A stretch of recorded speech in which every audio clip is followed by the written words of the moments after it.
First off, I'd like to thank the Komas team and Simon for the introduction and the Komas team for inviting me. Always tough to speak after lunch when people are having a nice meal and might not be fully conscious after that. But it's a very interesting topic today about working towards the elimination of discrimination. In the past, and this is when Aliran also started getting involved, when we talk about discrimination, we talk about barriers and different treatment for different groups in society.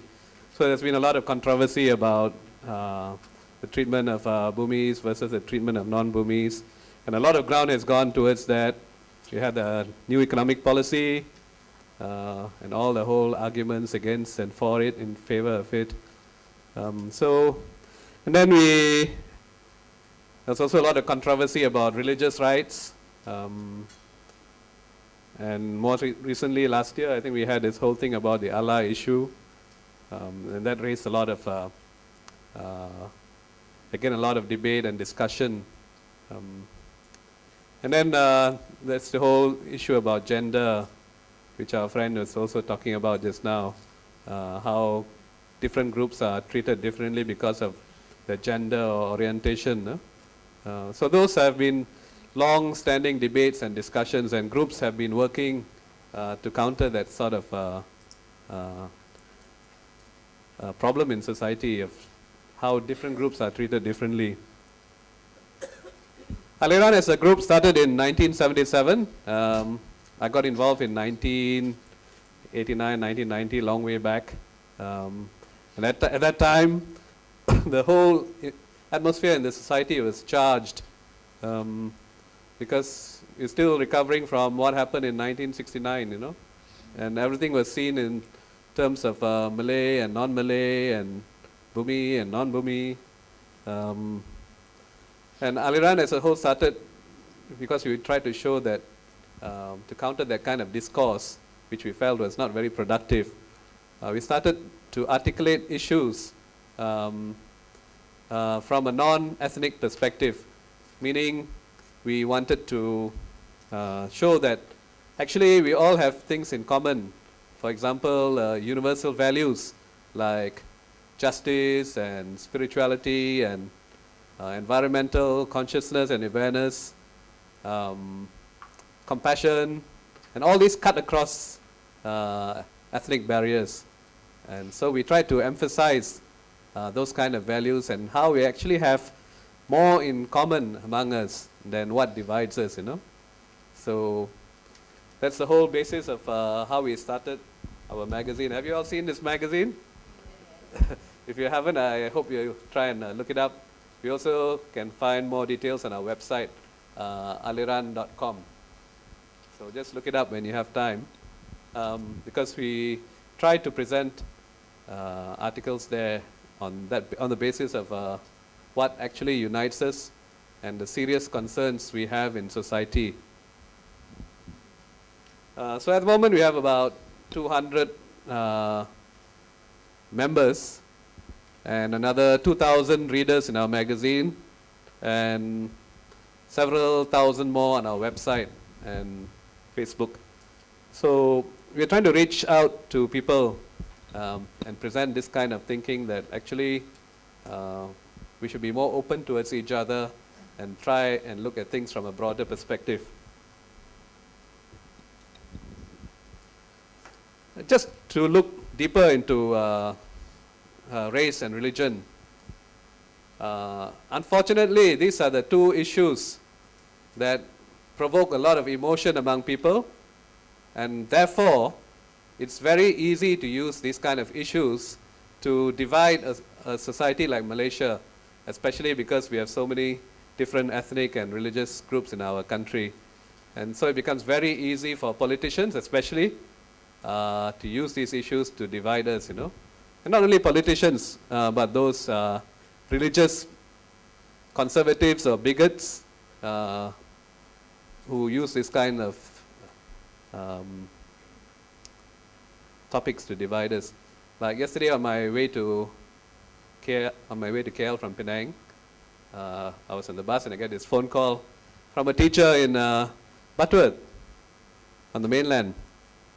And they're saying that a couple of Muslim students who had bought Deepavali greeting cards for their friends. They bought this Deepavali cards because they want to give to their friends and also to their tuition teacher after school. And these are just not religious Deepavali cards, the flowers, and nowadays also I think they have Indian movie stars on the Deepavali cards, So not much religious symbolism in the card, but they just wanted to convey their greetings to their friends. And a teacher saw these students having these Deepavali cards, and the teachers confiscated the cards from the students,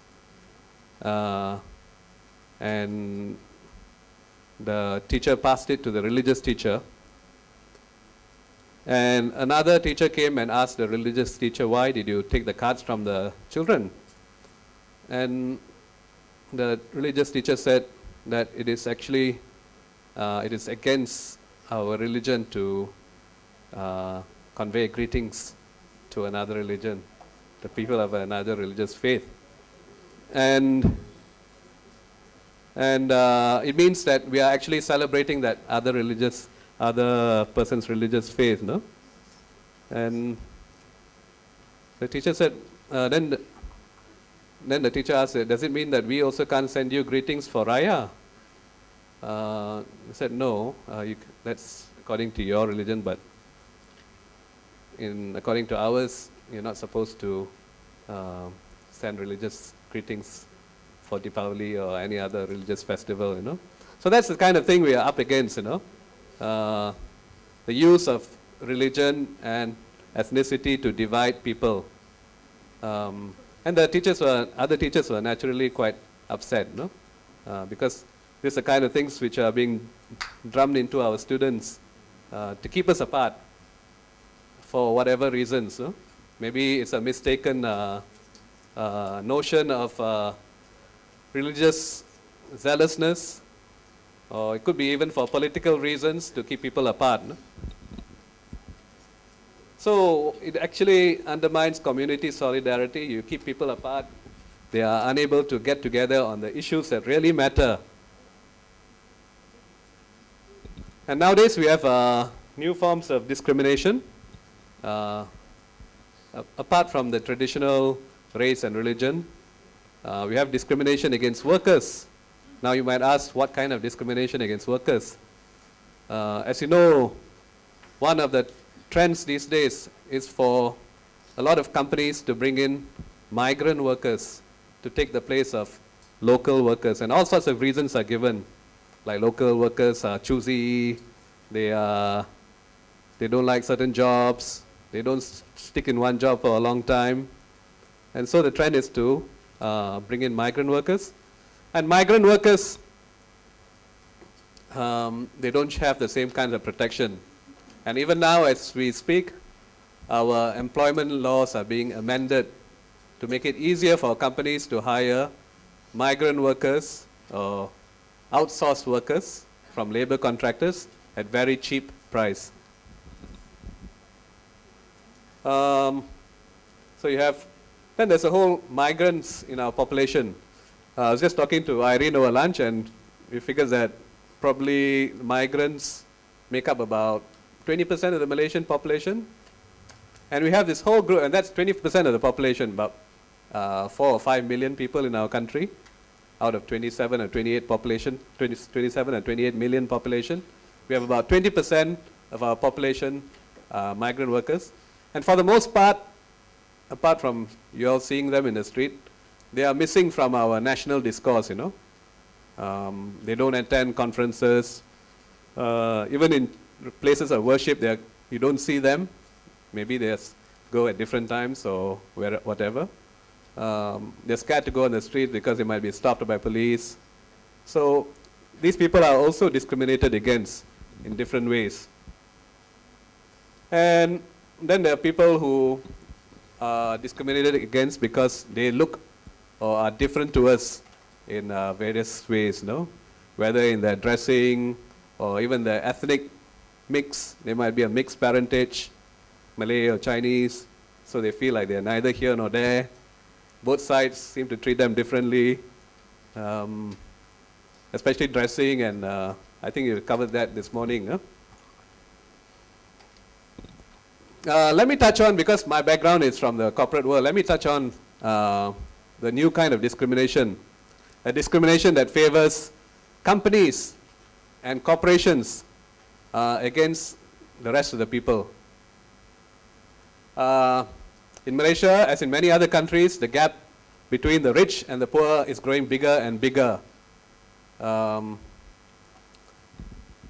top 10%, you know, earn about 40% of the income of the country, that kind of thing, you know. So in a whole list of areas, we find that there are different types of services for different classes of people. I'm not talking about racial or religion now, huh?